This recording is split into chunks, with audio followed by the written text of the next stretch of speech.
Okay, so I want to start today with a little mental exercise. I want you to just close your eyes for a second. Well, unless you are currently driving or like operating heavy machinery right now, in which case, please keep them open. Yeah, definitely keep them open for that. Right. But if you can, I want you to imagine your absolute dream apartment building. Like you've just won the lottery. Budget is entirely no object. What is the very first thing that pops into your head? I mean, I'm going to guess for probably 90% of people, it's the flashy stuff. It's the rooftop infinity pool that looks like it belongs in some generic influencer's travel vlog. Oh, for sure. Or maybe a high-tech gym with those fancy mirrors that talk to you and sort of shame you into doing squats. Or a pet spa with heated marble floors. Exactly. We are totally conditioned to look for that wow factor. We scroll through Zillow or apartments.com, and those are the photos that make us literally stop scrolling. We see the pool and we think, yes, this is the new me. The new me swims lax at sunrise. It's the aspirational self. You aren't just buying an apartment, you're buying the version of yourself that uses a rock climbing wall on a Tuesday morning. Right. But here is the reality check, and it's a bit painful, honestly. How often do you actually use that infinity pool? Once a summer. Maybe twice, if you're trying to impress a date. Yeah, exactly. And that is precisely the tension we are going to be exploring today.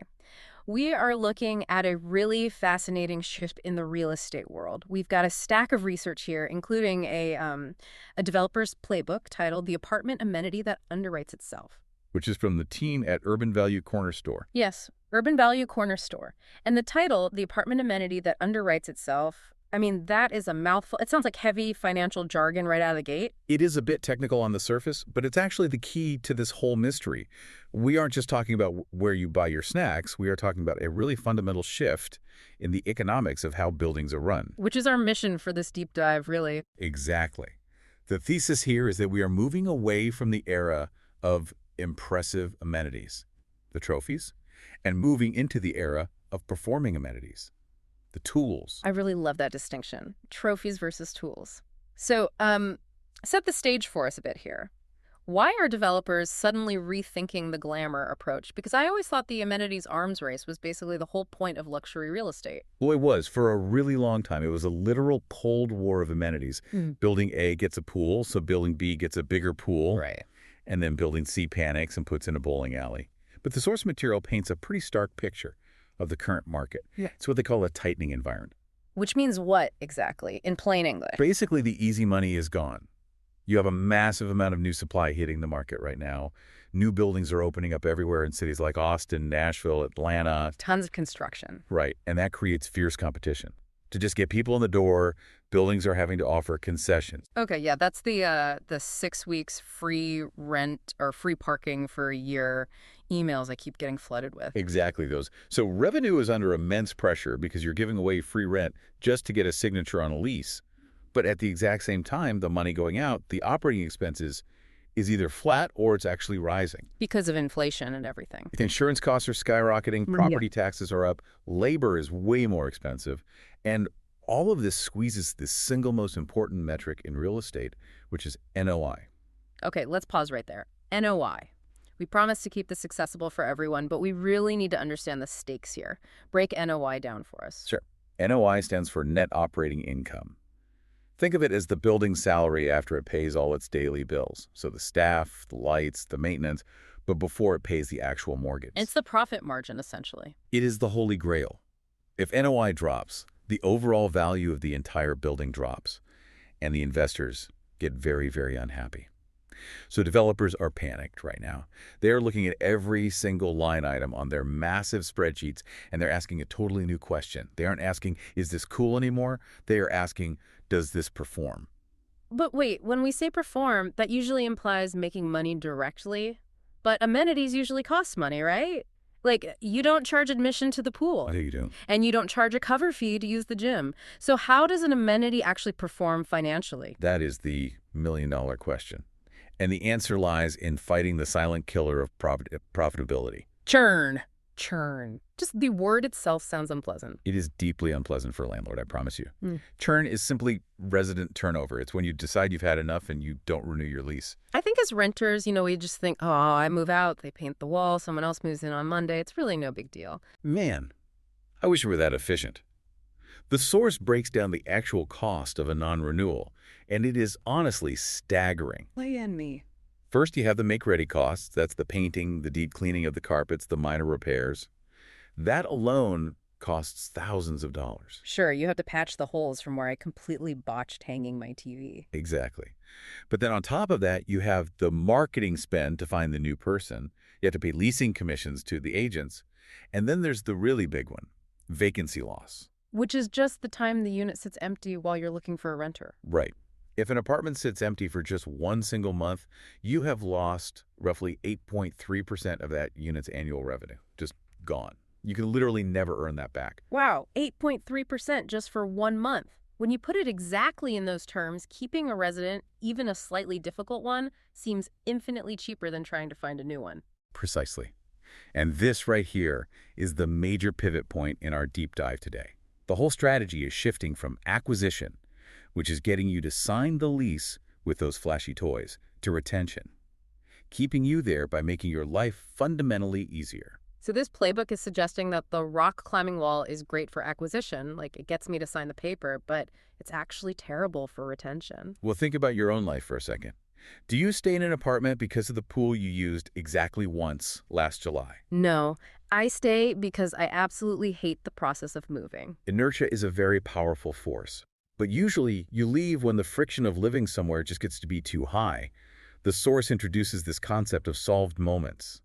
It argues that developers need to move away from selling luxury spaces and move towards selling solutions for everyday problems. Solved moments. I really like that phrasing. It sounds a lot less like real estate and more like a service, like a concierge. That's exactly the goal. The text makes a really brilliant distinction between amenities we admire versus amenities we rely on. Trophies versus tools. Right. The pool is a trophy. You admire it, you show it off to your friends when they come over for the initial housewarming party. But a little market down in the lobby, that's a tool. It's the difference between buying a tuxedo and a Swiss Army knife. That is a perfect analogy. And in a recession-prone or a really tight economy, you keep the Swiss Army knife. Yeah. You might sell the tuxedo. The source lists these specific normal life moments that just drive us all crazy. I know the drill. You're cooking dinner, you're halfway through a complex recipe, the onions are already sautéing on the stove, and you suddenly realize you have absolutely no olive oil. Or paper towels. That's always my personal crisis. I wash my hands and realize I have nothing to dry them with. Right. Or say it's 10 p.m., you're watching a movie, and you just desperately want a specific salty snack or maybe a caffeine kick for a late-night work session. Yeah. If you have to pause the movie, put on real shoes, find your keys, walk all the way to the parking garage, drive out of the complex, go to a random gas station that is high friction. Extremely high friction. Honestly, at that point, I'm probably just going to stay on the couch and be incredibly annoyed about it. Exactly. You just sit there in this state of mild, simmering dissatisfaction.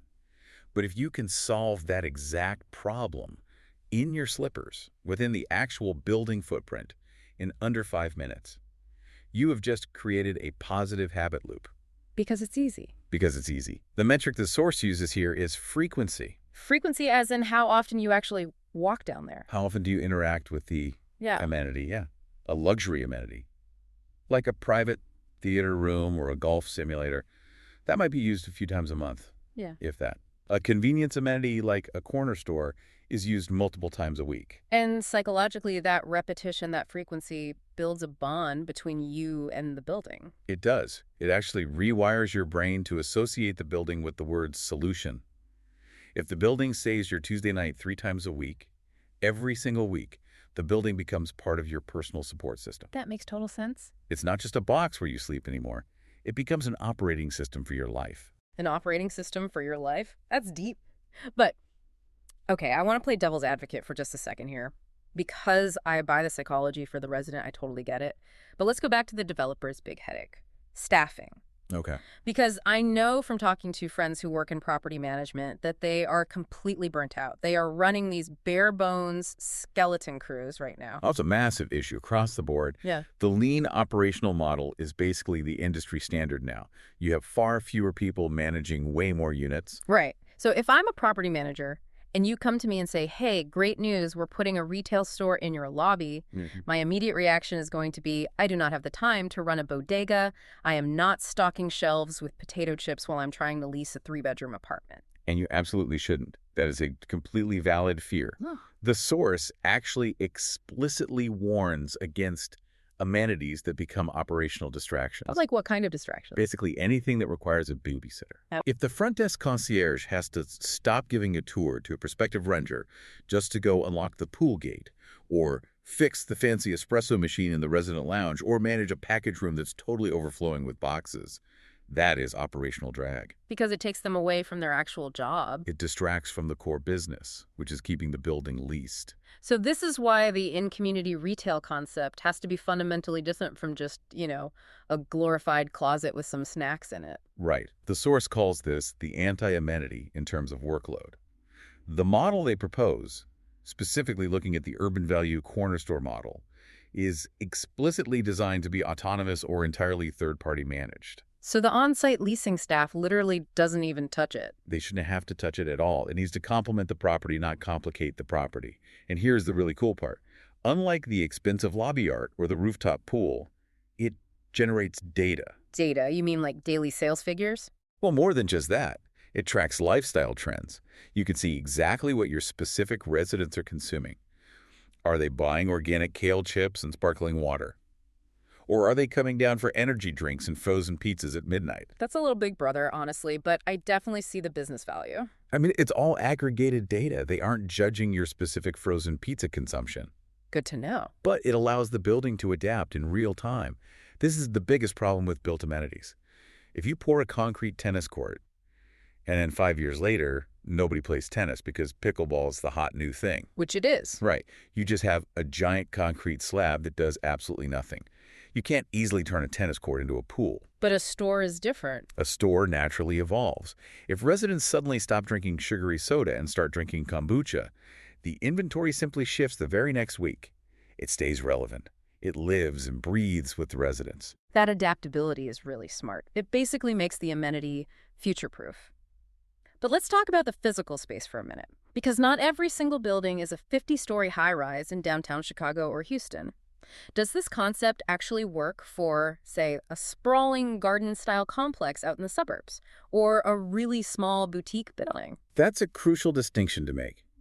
The source outlines a portfolio-minded strategy. You can't just copy and paste the exact same massive store everywhere. They break it down into two main formats to solve this exact scaling issue. Right, let's look at the big one first, the full-service model. So this is for your high-density urban communities. Think 300, 400 units or more. Here, the store acts as a true neighborhood anchor. It's fully staffed, it has a specific vibe, maybe it even serves hot food or has local beer and wine on tap. So it becomes a destination. Yes, it's a place you actually want to go to interact. It replaces that little corner cafe that might be 3 or 4 blocks away. It's where you naturally bump into your neighbors. Exactly. It brings the external neighborhood inside the building. But then you have the mid-sized communities, maybe 150 units. The pure math just doesn't work to pay a full-time cashier for that foot traffic. So what happens to them? They just get nothing and have to drive to the gas station. No, they get the smart store or the cooler model. This is a 24/7, totally self-service concept. Okay, is this just a vending machine with better corporate branding? Be honest. It's definitely a bit more sophisticated than a standard vending machine. It's much closer to those high-end airport kiosks or the Amazon Go frictionless technology. Okay, you know what you mean. It acknowledges that you still desperately need the Red Bull or the Advil at 2 a.m., but it removes the human labor cost entirely. Right-sized, I think was the term they used in the text. Yes, right-sized.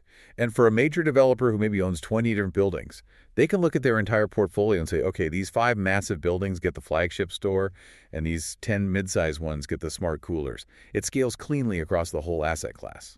I want to circle back to something you mentioned a little bit earlier about walkability, because usually in real estate listings, walkability just means your walk score, right?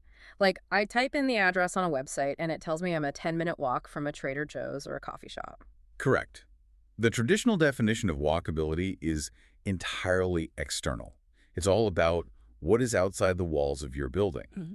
But this playbook argues for a totally new definition: internal walkability. Which means what in practice? It means, can you handle your basic daily needs without getting in the car and, crucially, without ever leaving the property line?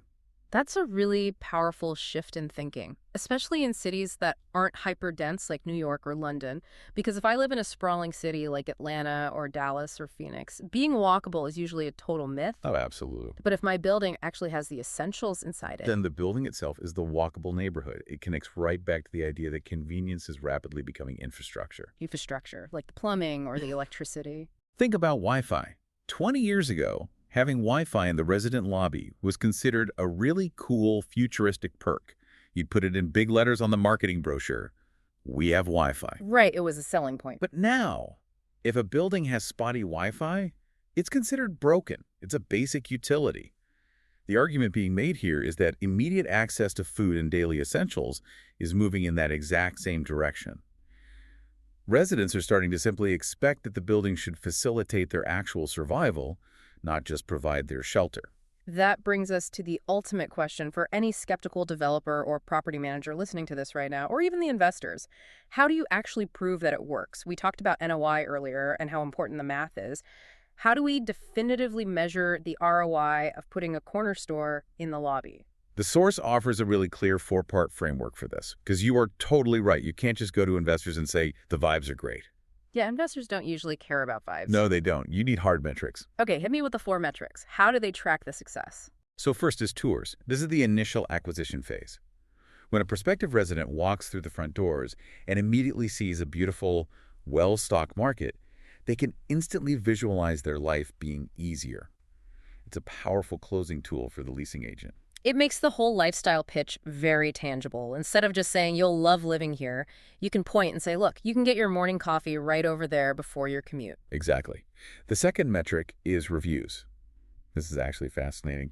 Residents almost never write Yelp or Google reviews about the physical architecture. Oh, really? Yeah. They don't go online and write, I just love the crown molding in the third floor hallway. I mean, I certainly haven't. Right. They write reviews about the service and the convenience. They say things like, I love that I can just grab a quick dinner downstairs when I get home late from work. That kind of social proof directly drives the next wave of renters to the building. Okay, that's 2. What's the third? Renewals. This is where the big money is saved. If you successfully remove the friction points from someone's weekly routine, they are statistically far less likely to pack up and move. We talked about the massive cost of churn earlier. Right, the 8.3% loss. Yep.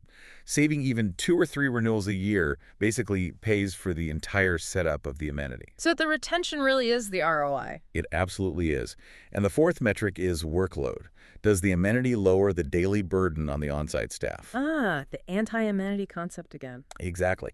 If the store naturally solves the where do I get a guest parking pass questions, or where can I get change for a 20, or if it just keeps residents generally happy so they complain to the front desk less, the staff becomes significantly more efficient. So it really is a much more holistic view of value. It's not just about the raw profit from selling a single candy bar. No, and honestly, if a developer looks at it strictly as, well, how much margin is on this bag of chips, they're completely missing the forest for the trees. The real profit is in the lease itself. The bag of chips is just the mechanism that secures and protects that lease. That really brings the title full circle. That's the underwrites itself part. Exactly. The amenity underwrites itself because the resident retention it naturally generates easily covers the cost of its existence. It's a pretty profound shift in philosophy when you step back and look at it. We're moving away from the amenity arms race, which was, let's be honest, all about developer ego and glossy aesthetics. And we're moving into an era of, I don't know, what would you even call it? Frictionless living. I think frictionless living is the absolute perfect term for it. It reflects a much deeper understanding of what modern tenants are actually severely short on. They aren't short on places to swim. No. They're short on time. Time and mental bandwidth. We are all cognitively overloaded these days. We are busy. We are stressed out.